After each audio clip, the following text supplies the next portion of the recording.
Hi there, got some lovely items to show you today. This thing here is called, what does it say on here? The Magnetic Flux Display Film. And it's supposed to change colour depending on how strong the magnetic field is around it. It's got magnetic nanoparticles embedded within it.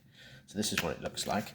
I've got a various array of magnets here. So I've got a really strong neodymium magnet, so let's get this one shown first. So I put it behind the film, try and angle it so you can see it, bring it closer to the film. Should be able to look, there you go, you can see it there. Just get closer, there you go, almost like a halo effect around it, okay. And as you go further back around, you can see that it changes dynamically, which is really nice, okay.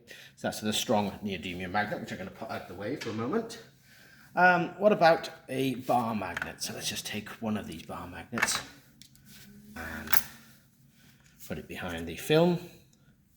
So there's the bar magnet, just an eclipse magnet, okay.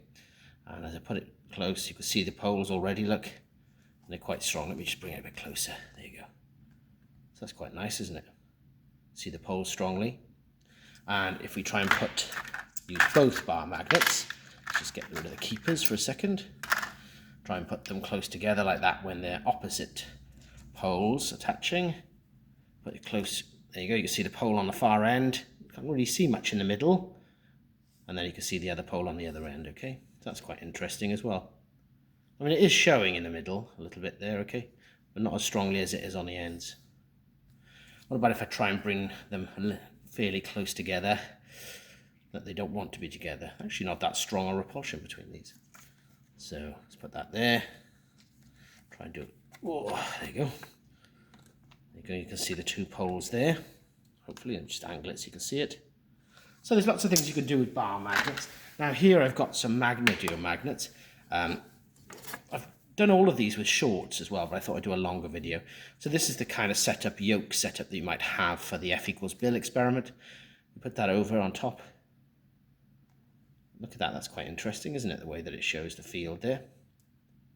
And if I take one of the Magnedio magnets, quite brittle these, aren't they? I'll bring it close. Oops, I don't want to see me, do you? There you go. You can, let's just angle it. It's much easier to do in real life, not with a video, really. Look at that. You can get some real good detail. Let me try and bring that a bit closer of the surface of the magnet. I'll swap it around in the other end. I don't know if you can see it that well with the reflection and things like that, and optical effects, but with the eye, it's really clear. Looks better, that one, I think, on the short. So if you type in Magnedio on my channel, you might get it. What about these circular magnets, or what look like circular magnets? Okay, so I'll take this one first, okay, and large one, bring it towards it. There we go. Let me just try and get it so you can see it. Look, sorry about the reflection of me as well. Just try and angle it. There you go. So you can see the field quite strongly there.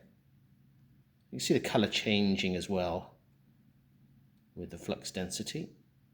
So that is a circular magnet, okay, no doubt. What about one of these? I'll take one of these.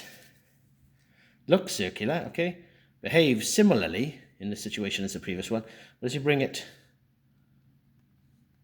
close to the paper, look, you can see it's actually 6 magnets, okay, 6 individual magnets arranged to sort of mimic a circular magnet or ring magnet or disc magnet, okay.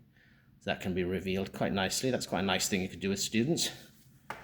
So there we go. So hopefully that's introduced this material. I got it from Amazon. Okay, it was only a few pounds.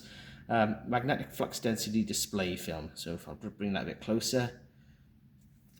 And there's the sort of key card there, okay.